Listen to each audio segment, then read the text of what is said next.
Hello everyone, welcome back to the channel.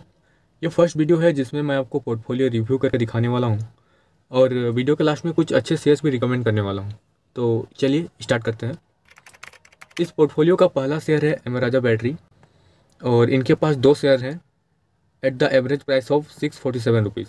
Tata chemical के इस announcement के बाद कि वो इलेक्ट्रिक व्हीकल के लिए बैटरीज मैन्युफैक्चर नहीं करेंगी, Amaraja battery and Exide industry में बहुत अच्छा उछाल नज़र आया था। अगर इसके प्रोडक्ट के बारे में बात करूं तो मुझे याद है जब मुझे अपने बाइक का बैटरी चेंज करना पड़ा था, तब मेरे फ्रेंड ने, जिसका कि अपना खुद का गैरेज है, उसने मुझे पर्सनली अमराजा बैटरी सजेस्ट किया था। यहाँ तक कि मेरे ऑफिस में यूज हो रहे बैटरीज भी अमराज बैटरी के ही हैं।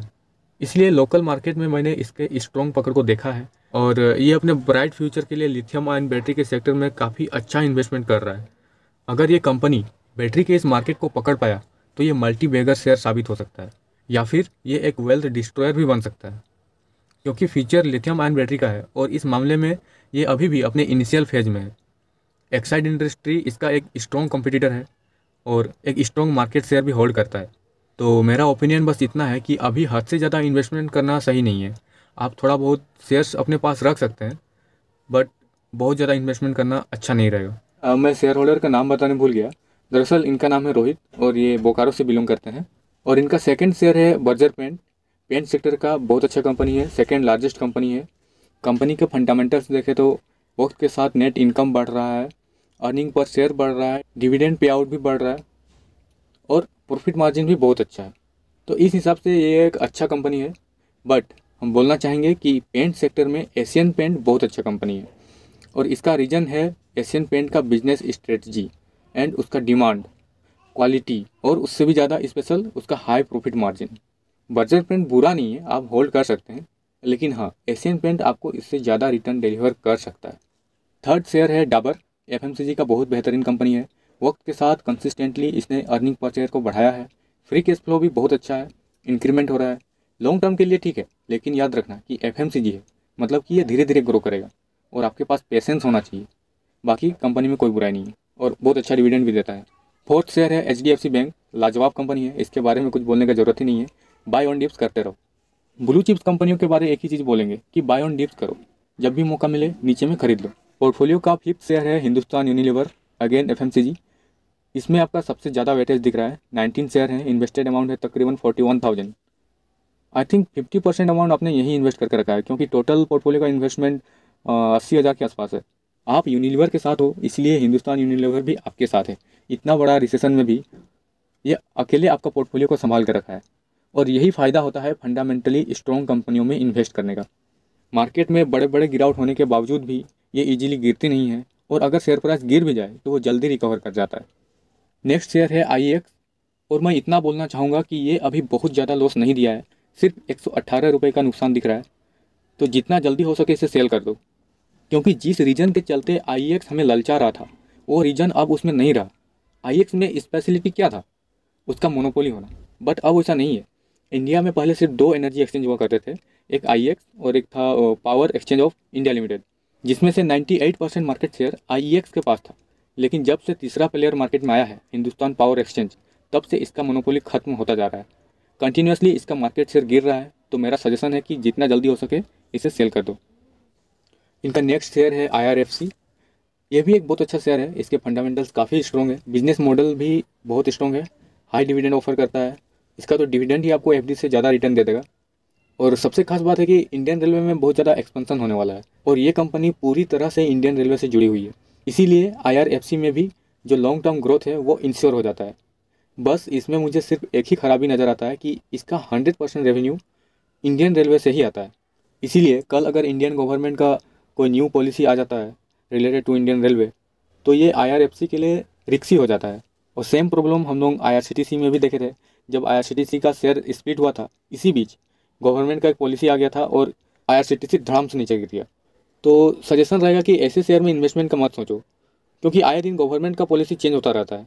आपके पास खरीदारी करने के लिए और भी ऑप्शन है। 2 डिजिट्स वाले कई सारे शेयर्स हैं जो बेहतर हैं, जैसे कि ट्राइडेंट अपने सेक्टर का ये मार्केट लीडर है, तो उस पर भी इन्वेस्टमेंट किया जा सकता है। मेन कि वैसा कंपनी जिस पे गवर्नमेंट का कंट्रोल होता है ना, उसमें थोड़ा सा रिस्क हमेशा बना रहता है, क्योंकि गवर्नमेंट को बिजनेस के बारे में उतना नहीं पता। वो आए दिन कुछ भी पॉलिसी लेके आ जाता है और उसका हर्जाना हम इन्वेस्टर को भुगतना पड़ता है। इसीलिए सोच समझ के ही ये सब में ख़रीदारी करना चाहिए।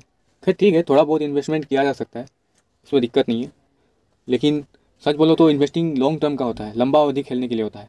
और लॉन्ग टर्म का टाइम पीरियड में कल सरकार कौन सा पॉलिसी लेके आ जाए, ये चीज़ कहना मुश्किल है। नेक्स्ट शेयर है मैरिको। मुझे एक बात बताओ, आप एफएमसीजी कंपनियों के दीवाने हो क्या? इतना एफएमसीजी कंपनी बहुत बेहतरीन है, लेकिन ये सब कंपनी बहुत स्लो मूव करती है। और अगर इतना सारा एफएमसीजी कंपनी रहेगा तो पोर्टफोलियो का कंपाउंडेड एनुअल ग्रोथ रेट घट जाएगा, फिर तो आप 30 साल में भी करोड़पति नहीं बन पाओगे। ये कंपनियां हमारे पोर्टफोलियो को स्टेबल करने के लिए होती हैं। तो ये मुझे अब तक की सबसे बड़ी गलती दिख रही है कि आपके पास कई सारे एफएमसीजी कंपनी है, जबकि इसके अलावा और भी कई सारा सेक्टर है जिसमें ग्रोथ का मैसिव पोटेंशियल दिखा जा सकता है। तो उन शेयर्स में भी इन्वेस्टमेंट किया जा सकता था। फिर ठीक है, अभी लास्ट में हम कई सारे शेयर रिकमेंड कर देंगे, अगर आपको पसंद आए तो आप उन्हें खरीद सकते हो। आपका नेक्स्ट शेयर है पेटीएम, और ये अब तक का सबसे बड़ा लॉस मेकिंग डील दिख रहा है, ऑलमोस्ट 50% लॉस।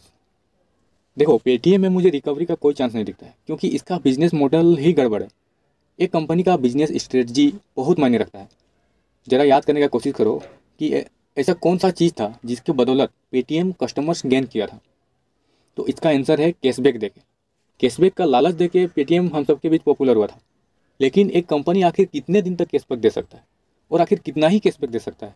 कैशबैक सीधे इसके प्रॉफिट्स को इम्पेक्ट करता है। लोगों को ज़्यादा कैशबैक देने के लिए उसे ज़्यादा प्रॉफिट्स कमाना होगा। जैसे जैसे पेटीएम ने कैशबैक देना कम किया, उसके कस्टमर्स कम होते गए। पेटीएम का सेकंड गलती कि वो किसी सेक्टर में स्ट्रॉन्ग पकड़ बनाने की जगह हर सेक्टर को कैप्चर करने का कोशिश किया, और ऐसा मुझे लगता है कि ये इसका सबसे बड़ा गलती। पैसे transaction, mobile recharge, Paytm mall, Paytm payments bank, Paytm entertainment, travel and hotel, न जाने कितने सारे सेक्टर में फैल गया, लेकिन कहीं पे भी अपना एक स्ट्रॉन्ग पकड़ नहीं बनाया। हर कंपनी किसी एक सेक्टर में अपना स्ट्रॉन्ग पकड़ बनाने का पूरा कोशिश करता है। जैसे कि अगर टाटा बोल देंगे तो समझ में आता है कि व्हीकल सेक्टर का ये कंपनी है, जबकि टाटा और भी कई सारी चीज़ें बनाता है। अब जैसे कि बजाज बोलने से माइंड में आता है बजाज पल्सर बाइक, जबकि वो तो कई सारे इलेक्ट्रिक प्रोडक्ट्स भी बनाता है। बजाज का आयरन आता है, मिक्सर आता है, तरह तरह की चीज़ें आती है, लेकिन वो जाना जाता है बाइक के लिए। ठीक वैसा ही किसी एक सेक्टर में स्ट्रॉन्ग पकड़ बनाना बहुत ज़रूरी होता है। और भी बहुत सारी चीज़ें हैं, बट मैं वीडियो को ज़्यादा लेंदी नहीं बनाना चाहता। और पेटीएम के बारे तो मेरा सजेशन यही रहेगा कि देखो, अभी मौका बहुत अच्छा है, मार्केट डाउन गया हुआ है, मानते हैं पेटीएम लॉस दे रहा है, लेकिन जितना लॉस पेटीएम दे रहा है उससे ज़्यादा आप रिकवरी कर सकते हो जब मार्केट दोबारा रिटर्न ऊपर की ओर शिफ्ट होगा तब। तो यहाँ से सेल कर दो, और जितना लॉस होता है इस लॉस को आप उधर से किसी और शेयर से, किसी और कंपनी से रिकवरी कर सकते हो।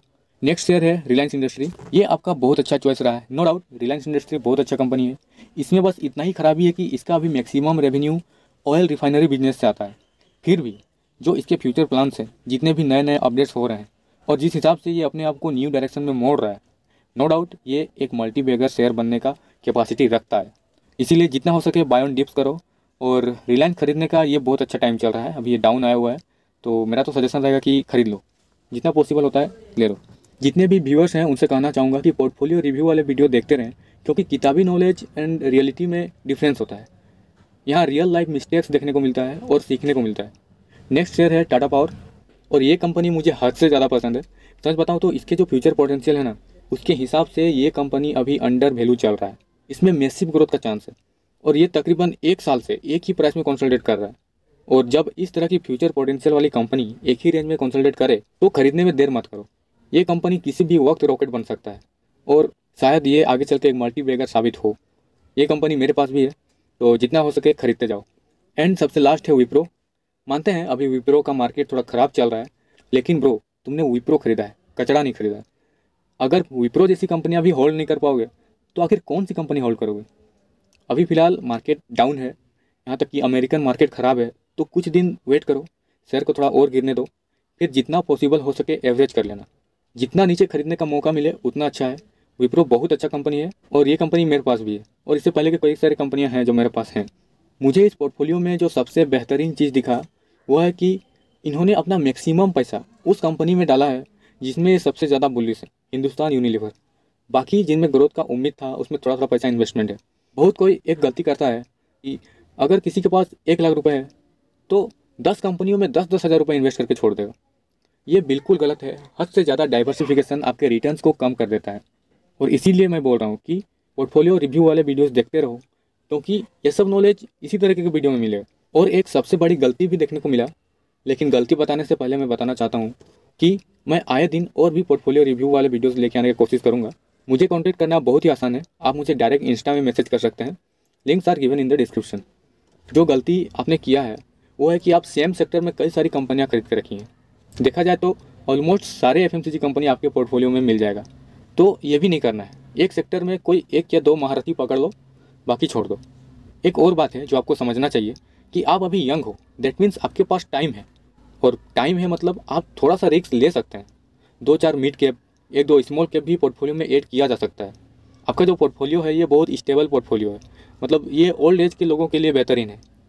मैं अपने तरफ से कुछ कंपनियां सजेस्ट कर सकता हूं, जैसे कि स्मॉल कैप में CDSL, एफल इंडिया, ये सब काफ़ी बेहतरीन शेयर है।